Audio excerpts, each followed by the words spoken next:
Hello students, तो देखें आज हम लोग फिजिकल केमिस्ट्री का एक बड़ा इंपॉर्टेंट चैप्टर शुरू करने जा रहे हैं। देखो हम लोगों ने अभी तक केमिकल इक्विलिब्रियम कंप्लीट कर लिया है, ठीक है, और अब हम यहीं से आगे कंटिन्यू करने जा रहे हैं। स्टार्ट करने जा रहे हैं with ionic equilibrium. Actually NCERT में ये इक्विलिब्रियम का ही सेकंड पार्ट है और बड़ा इंटरेस्टिंग चैप्टर है, बड़ा ही लॉजिकल भी है। साथ ही साथ यहाँ पर आप छोटे छोटे ऑब्जर्वेशंस बनाओगे जिनको आप एज ए टूल यूज किया करोगे और धीरे धीरे टाइम के साथ कई क्वेश्चंस को आप बिल्कुल वर्बली सॉल्व कर दिया करोगे। ठीक है, one of the important chapters माना जाता है फिजिकल केमिस्ट्री का और बहुत ही आसान है।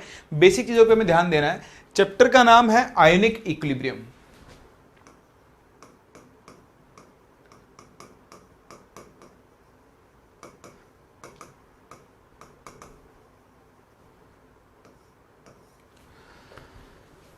तो देखो इस चैप्टर को हम लोग बेसिक से दो तीन पार्ट्स के अंदर पढ़ेंगे। सबसे पहले हम लोग यहाँ पर बेसिक पार्ट सीखेंगे। हम यहाँ पर एसिड्स और बेसिस के बारे में बात करेंगे। हम सीखेंगे एसिड बेस थियरीज कि कैसे हम एसिड्स और बेसिस को अलग अलग कंसेप्ट्स के थ्रू क्लासिफाई करते हैं। बेसिक टर्म सीखेंगे जो हम इस चैप्टर के अंदर यूज करने वाले हैं। उसके बाद हम लोग सीखेंगे पीएच स्केल। ठीक है, पीएच स्केल क्या होता है, कैसे हम अलग अलग सॉल्यूशंस की पीएच निकालते हैं, और फिर हम अलग अलग एसिड्स बेस और एसिड्स बेस के बेसिस के मिक्सचर के लिए हम लोग यहाँ पे पीएच कैलकुलेट किया करेंगे। उसके बाद हम चलेंगे इस चैप्टर के सेकंड पार्ट में जहाँ पर हम बफर सॉल्यूशंस की बात करेंगे। Buffer solutions and salt hydrolysis, ये इस चैप्टर का सेकंड पार्ट है जिसको हम लोग डिस्कस किया करेंगे। और फिर मूव करेंगे थर्ड पार्ट में जहाँ पर हम सॉल्युबिलिटी एंड सॉल्युबिलिटी प्रोडक्ट के बारे में बात करेंगे। तो अभी हम सबसे पहले स्टार्ट करने जा रहे हैं basic part of this chapter. Basic जो इन्फॉर्मेशन आपको यहाँ पर सीखनी है, इनमें हम सबसे पहले बात करेंगे about acid base theories. So acid base theories, अलग अलग थियरीज के हिसाब से हम लोगों ने एसिड्स और सब्सटेंसेस को एसिड्स और बेसिस में क्लासिफाई किया है। तो कौन कौन सी थियरीज हैं और कैसे हम उनको यूज करते हैं, सबसे पहले हम यहाँ पे डिस्कस करेंगे। ऑब्वियसली यहाँ पे कुछ बहुत इंपॉर्टेंट चीजें आप सीखने वाले हो। जो सबसे पहली थियरी है आपकी, उसे हम बोलते हैं आरेनियस कंसेप्ट।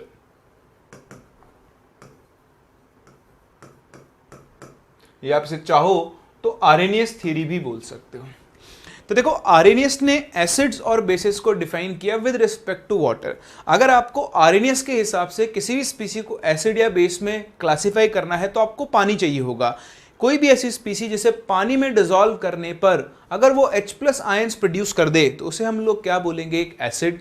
और पानी में डिसॉल्व करने पर अगर वो OH- प्रोड्यूस कर दे तो उसे हम लोग क्या बोलेंगे, एक बेस बोलेंगे। सो अकॉर्डिंग टू आरेनियस, अगर हम आरेनियस की बात करें, स्पीसीज और substances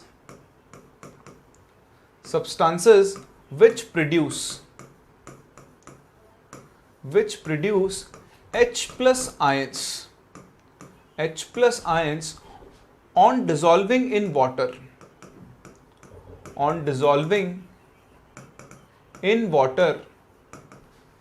are called acids, and those which produces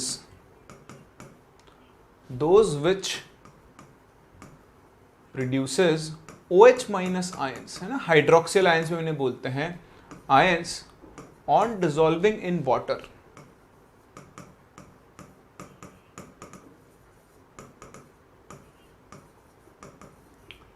are called bases. तो इस तरह से सब हम एसिड्स और बेसिस को कैटेगराइज करते हैं। ऐसी कोई भी चीज, ऐसी कोई भी स्पीसी, ऐसा कोई भी सब्सटेंस जिसे पानी में डिसॉल्व करने पर वो H+ आयन प्रोड्यूस करेगा, उन्हें हम लोग एसिड्स बोलेंगे। और जो OH- प्रोड्यूस करेगा उन्हें हम लोग क्या बोलेंगे, बेस बोलेंगे। तो जैसे आपने HCl को मान लो पानी में डिसॉल्व किया, तो जैसे आप HCl को पानी में डिसॉल्व करोगे, एक्चुअली तो हम ये बोल देते हैं कि अभी तो HCl एक्वस बन गया। ठीक है, ये जो HCl एक्वस है ये फर्दर पानी में डिसोसिएट होकर क्या बनाएगा, H+ aqueous plus Cl- aqueous। Similarly जब आप अमोनिया को वाटर में डिसॉल्व करते हो तो आपको NH4OH गैस एक्वस फेज में मिलता है। तो ध्यान दें, इसे हम NH4OH एक्वस भी बोल सकते हैं या फिर आप इसे सिंपल एक्वस अमोनिया भी बोल सकते हो, क्योंकि जैसे आप NH3 को पानी में डिसॉल्व करोगे वो NH4OH में कन्वर्ट हो जाएगी। ठीक, तो ये जो NH4OH है ये डिसोसिएट होकर क्या बनाएगा, ये बनाएगा आपके पास NH4+ aqueous जिसे हम अमोनियम आयन बोलते हैं, और साथ में ये क्या जनरेट करेगा, OH माइनस एक्वस। तो अकॉर्डिंग टू आर्हेनियस HCl यहां पर किसकी तरह काम कर रहा है? एसिड, क्योंकि पानी में डिसॉल्व करने पर वो H प्लस प्रोड्यूस कर रहा है। और NH4OH यहां पर किसकी तरह काम कर रहा होगा? बेस की तरह काम कर रहा होगा, क्योंकि पानी में डिसॉल्व करने पर ये क्या कर रहा है? OH माइनस प्रोड्यूस कर रहा है। तो ये सिंपल सी थियरी होती है आर्हेनियस की, एसिड बेस थियरी। आर्हेनियस के हिसाब से कोई भी चीज जैसे पानी में डिसॉल्व करो तो वो अगर H प्लस जनरेट कर रही है तो एसिड है, और OH माइनस जनरेट कर रही तो वो क्या होगी? बेस होगी। लेकिन जैसे कि आप देख पा रहे हो आर्हेनियस थ्योरी का एक लिमिटेशन है। लिमिटेशन क्या है कि किसी भी चीज को एसिड या बेस में क्लासिफाई करने के लिए पानी की जरूरत है। अगर पानी है तो ही आप एसिड और बेस को कैटेगराइज कर सकते हो, अदरवाइज आप इसे एसिड बेस के अंदर कैटेगराइज नहीं कर सकते हो। उसका एक छोटा सा लिमिटेशन है, और वो लिमिटेशन क्या है? लिमिटेशन सिर्फ इतना सा है कि acid and base character, acid and base character can only be discussed या evaluated when water is solvent। तो कोई और सॉल्वेंट अगर आपके पास हो तो उस सॉल्वेंट में कोई स्पीसी एसिड या बेस की तरह काम कर रही है या फिर नहीं। जैसे अमोनिया सॉल्वेंट की तरह काम करे तो अमोनिया के अंदर भी कुछ चीजें, लाइक फॉर एग्जांपल आपने H2SO4 डाल दिया अमोनिया में, तो वहां पर भी H2SO4 एसिड की तरह काम करेगा, लेकिन उस चीज को आर्हेनियस एक्सप्लेन नहीं कर सकता है। कुछ आपके पास सब्सटेंस होते हैं जैसे HCl गैस फॉर्म में है, अगर आप HCl गैस फॉर्म में ले लो या NH3 गैस फॉर्म में ले लो तो ये उनके एसिडिक कैरेक्टर को एक्सप्लेन नहीं कर सकता। एक्वस सॉल्यूशन में तो HCl एसिड है, ये इसने एक्सप्लेन कर दिया, लेकिन acidic character of HCl gas,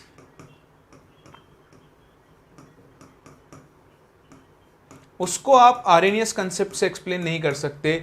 basic character of ammonia gas, उसे भी आप आर्हेनियस कंसेप्ट से एक्सप्लेन नहीं कर सकते। तो ये बहुत सारी चीजें सिखाता है, लेकिन साथ ही साथ इसके लिमिटेशंस हैं। हाँ, पानी में अगर आप बात कर रहे हो तो पानी में डिसॉल्व करने पर जो H प्लस दे देगा उसे हम लोग बोलेंगे एसिड, और जो OH माइनस देगा उसे हम लोग क्या बोल देंगे? बेस बोलेंगे। ठीक है, चलिए बहुत ही बढ़िया। तो ये आ गया आर्हेनियस कंसेप्ट। अब हम चलते हैं अपने अगले कंसेप्ट पर, जो कि थोड़ा इंडिपेंडेंट है, ये क्या रिलेटिव है, ये वाटर की प्रेजेंस में ये सारी चीजों की बात करता है।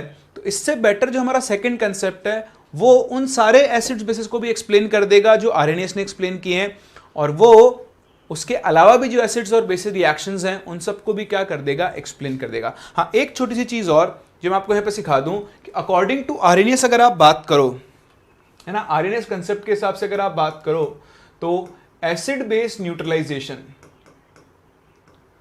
एसिड बेस न्यूट्रलाइजेशन रिएक्शन जो है आपकी, उसको हम एक तरीके से एक्सप्लेन कर सकते हैं, हमारे आगे काम में भी आएगी। भाई देखो, जब भी कोई एक एसिड किसी बेस से रिएक्ट करता है, ये तो आप सभी जानते हो कि वहां से सॉल्ट प्लस वाटर बनता है, ये आपने बचपन से सीखा हुआ है। अब इसी रिएक्शन को हम थोड़ा सा क्या करने वाले हैं? मॉडिफाई करने वाले हैं। मॉडिफाई कैसे करेंगे? भाई देखो, एसिड आर्हेनियस के हिसाब से एसिड कौन होगा? जो पानी में डिसॉल्व होने पर H प्लस प्रोड्यूस कर देगा। तो इस एसिड से तो आपको मिलेगा H plus aqueous. Similarly base क्या करेगा? आर्हेनियस के हिसाब से पानी में डिसॉल्व करने पर OH माइनस एक्वस प्रोड्यूस कर देगा, और ये दोनों रिएक्ट करके क्या बना देंगे? H2O लिक्विड। So this is the core of neutralization reaction. ये चीज हम आगे यूज भी करते हैं, ठीक है, थर्मोडायनामिक्स हमारी ये बहुत काम में आती है। तो these are called neutralization reaction. यहां पर क्या होगा? H plus aqueous OH minus aqueous के साथ कंबाइन होकर क्या फॉर्म कर लेगा? H2O liquid. तो ये आपकी न्यूट्रलाइजेशन रिएक्शन है। एक्चुअली न्यूट्रलाइजेशन रिएक्शन में यही होता है, एसिड H प्लस देता है, बेस OH माइनस देता है, और दोनों कंबाइन होकर क्या फॉर्म कर लेते हैं? वाटर फॉर्म कर लेते हैं। तो ये आपकी पहली थ्योरी थी जिसे हम आर्हेनियस कंसेप्ट या फिर आर्हेनियस थ्योरी के नाम से जानते हैं। ठीक, चलिए अब बढ़ते हैं आगे और मूव करते हैं अपनी अगली थियरी के ऊपर, जिसे हम जानते हैं by the name of Brønsted-lorry concept. किसके नाम से जानते हैं? जो हमारा सेकंड एसिड बेस कंसेप्ट है उसे हम बोलते हैं ब्रॉन्स्टेड-लॉरी कंसेप्ट। ये बड़ा ही सिंपल है और बिल्कुल इंडिपेंडेंट थियरी या कंसेप्ट है। इसके हिसाब से एसिड्स वो हैं जो H प्लस दे सकते हैं और बेसिस वो हैं जो H प्लस ले सकते हैं। तो सिंपल शब्दों में अगर हम डिफाइन करने चलें तो एसिड्स क्या हैं? Acids are the substances which can donate H plus, single line में लिखेंगे these are H plus donors. And bases, bases कौन है? बेसिस वो हैं जो H प्लस को एक्सेप्ट कर सकते हैं, तो these are H plus acceptors. ये सिंपल सी डेफिनेशन होती है एसिड्स और बेसिस की। Acids are H plus donors and bases are H plus acceptors. अब जिन चीज़ों को आरएनएस एक्सप्लेन कर पाता है ये उनको भी एक्सप्लेन कर देगा, और जिनको नहीं कर पाता है उनको भी एक्सप्लेन कर देगा। फॉर एग्जाम्पल ये कहता है कि जब आप मान लो HCl को पानी में डिजोल्व करते हो, तो HCl को जब आप पानी में डिजोल्व करते हो तो वह H प्लस कैसे जनरेट करता है? तो ध्यान से देखें, HCl को पानी में डिजोल्व करने पर HCl वाटर को एक H प्लस देता है। क्योंकि HCl वाटर को एक H प्लस दे रहा है तो यहाँ पर HCl किसकी तरह काम कर रहा है? एसिड की तरह। इसने बताया कि एक रिएक्शन जब भी होती है, जब एसिड डिसोसिएट होता है पानी में जाके, तो वहां पर एक्चुअली एसिड बेस रिएक्शन हो रही होती है। तो यहां पर एक स्पीसी लाइक HCl किसकी तरह काम कर रहा है? एसिड की तरह, क्योंकि वो H प्लस दे रहा है। और जो दूसरी स्पीसी है वाटर, वो किसकी तरह काम कर रहा है? बेस की तरह, क्योंकि वो H प्लस क्या हो रहा है? ले रहा है। तो यहां पर एक स्पीसी एसिड है और दूसरी बेस है। तो देखो वाटर ने जब इससे H प्लस लिया, तो ये तो आप सभी जानते हो ये वाटर के स्ट्रक्चर है HOH। यहां पर ऑक्सीजन के पास 2 लोन पेयर होते हैं।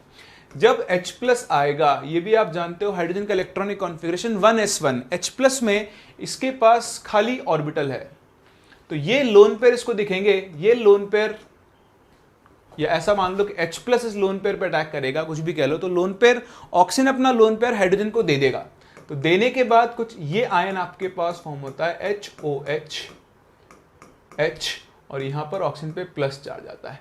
इसे हम बोलते हैं हाइड्रोनियम आयन। क्या बोलते हैं? हाइड्रोनियम आयन के नाम से हम इसे जानते हैं। अब इसके बारे में आपसे और बात करूंगा। तो ये हाइड्रोनियम आयन है H3O+।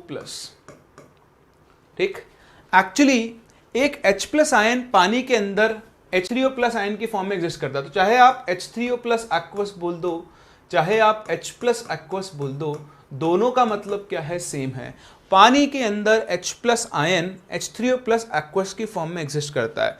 तो आप इसे हाइड्रोजन आयन भी बोल सकते हो, या फिर आप इसे हाइड्रोनियम आयन भी बोल सकते हो। अभी और कुछ चीजें इस बारे में मुझे आपको बतानी है, बट हाल फिलहाल देखें, इसने एक H प्लस दिया, ये काम कर रहा है एसिड की तरह, तो यहां बचेगा Cl माइनस एक्वस प्लस साथ में क्या बन जाएगा? H3O+ aqueous.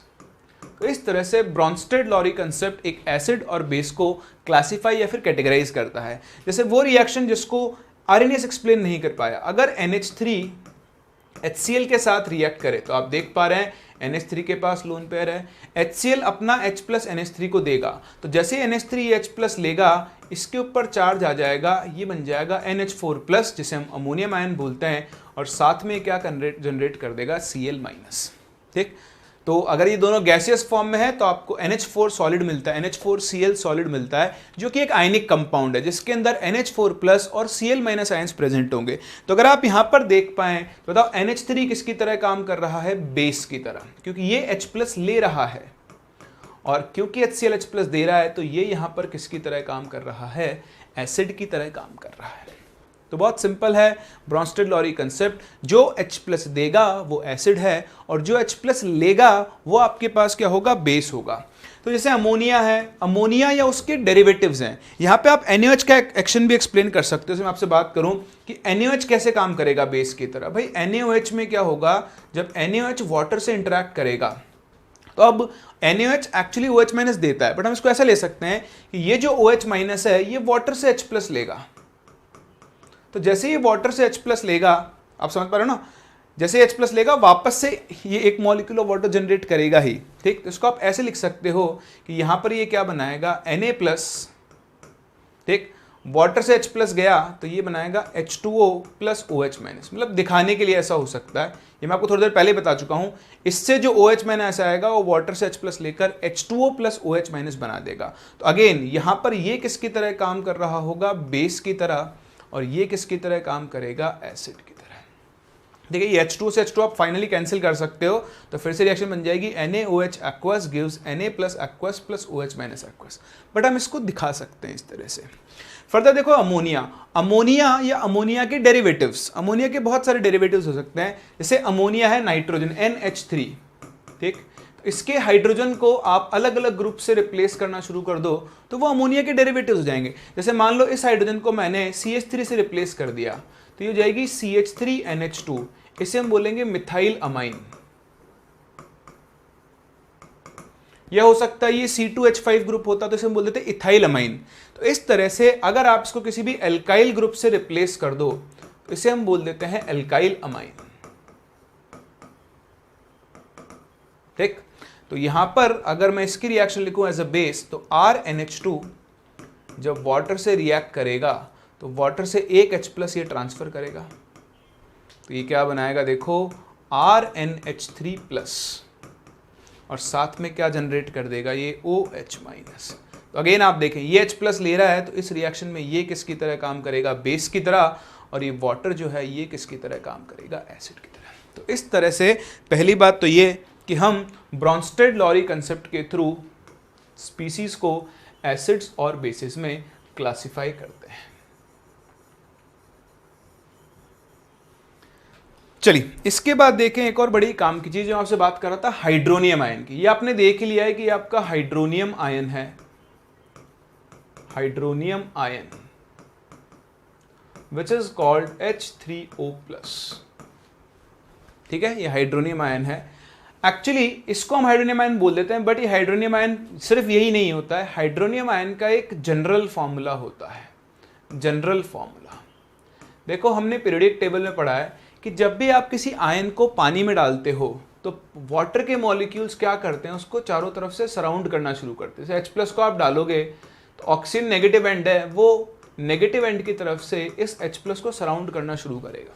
ठीक है, तो एक्चुअली जो हाइड्रोनियम आयन है इसका जो जनरल फॉर्मूला होता है वो होता है ये H+ H2O(X). यहाँ पर जो X की वैल्यू है 1 2 3 4 अप टू इनफाइनाइट कुछ भी हो सकती है। हाँ, कुछ नहीं दिया है तो हम X की वैल्यू 1 मानकर चलते हैं और उस केस में हम इसे H3O+ बोलते हैं। बट आप ये ध्यान रखें, हाइड्रोनियम आयन का एक जनरल फॉर्मूला भी होता है। जैसे आप देखो, जब यहाँ पर X की वैल्यू आप 2 रख दोगे तो जो हाइड्रोनियम आयन है उसका फॉर्मूला क्या बन जाएगा, H5O2+। जब आप X की वैल्यू 3 रख दोगे तो आपका जो हाइड्रोनियम आयन है उसका फॉर्मूला क्या बन जाएगा, H7O3+। तो ये भी हाइड्रोनियम आयन के ही फॉर्मूले हैं, बट यहाँ पर X की वैल्यू 1 नहीं है, यहाँ एक से ज़्यादा वाटर मॉलिक्यूल्स क्या हैं इससे अटैच्ड है। तो आप ये ध्यान रखना, ये हाइड्रोनियम आयन का जनरल फॉर्मूला होता है। एग्जैक्टली इसी तरह आप चाहो तो हाइड्रोक्सिल आयन का भी जनरल फॉर्मूला लिख सकते हो। हाइड्रोक्सिल आयन का जनरल फॉर्मूला क्या हो जाएगा, OH- H2O(X). ठीक, तो ये बड़ा इंपॉर्टेंट है हाइड्रोनियम आयन, क्योंकि अभी आप देखोगे कि एसिड्स और बेसिस की स्ट्रेंथ को, हाँ एसिड्स और बेसिस की स्ट्रेंथ को आप H3O+ के बेसिस पर डिफाइन करते हो। किसके बेसिस पर डिफाइन करते हो, H3O+ के बेसिस पर डिफाइन करते हो। ये मैं आपको बता देता हूं कि हम कैसे कैटेगराइज करते हैं कि एसिड स्ट्रांग है या फिर वो वीक है। तो बहुत सिंपल सा कंसेप्ट होता है हमारे पास, कोई भी ऐसा acids stronger than H3O+ are called strong acids and acids weaker than H3O+ are called weak acid। Same चीज बेस के लिए भी एप्लीकेबल है। अगर आपके पास कोई बेस है तो बेसेस स्ट्रॉन्गर देन OH- जो है आर स्ट्रॉन्ग बेसिस, और उससे कोई वीक है तो उसे हम लोग कैसा वीक बेस बोल देंगे, वीक बेस। ये सब RNS के थ्रू ही है एक्चुअली तो, बट ठीक है, हम यहाँ पे हमने हाइड्रोनियम आयन पढ़ा है तो हम यहीं पे इन चीज़ों को डिस्कस कर रहे हैं, एज अ पॉइंट बना के लिख रहे हैं। तो H3O+ से ज़्यादा स्ट्रॉन्ग, इसका मतलब क्या है, मतलब ये है कि भाई ये जो आपका H3O+ है ना, अभी आप देखोगे भी आगे चल के, ये जो H3O+ है, ये H3O+ फर्दर टूट कर क्या बना सकता है, H+ aqueous + H2O। तो एक्चुअली ये डिसोसिएट होकर H+ जनरेट कर रहा है। तो ऐसा कोई भी एसिड जो H3O+ से ज़्यादा आसानी से H+ जनरेट कर सकता है या जिसकी H3O+ से ज़्यादा H+ जनरेट करने की टेंडेंसी है, वो क्या कहलाएगा? आपका एक स्ट्रॉन्ग एसिड। और जिसकी टेंडेंसी कम होगी वो आपका क्या कहलाएगा? एक वीक एसिड कहलाएगा। तो इस तरह से हम एसिड्स और बेसिस को स्ट्रॉन्ग और वीक एसिड्स की कैटेगरी में कैटेगराइज भी कर सकते हैं। तो आओ एक बार आप कॉपी कर लो फटाफट से इसको।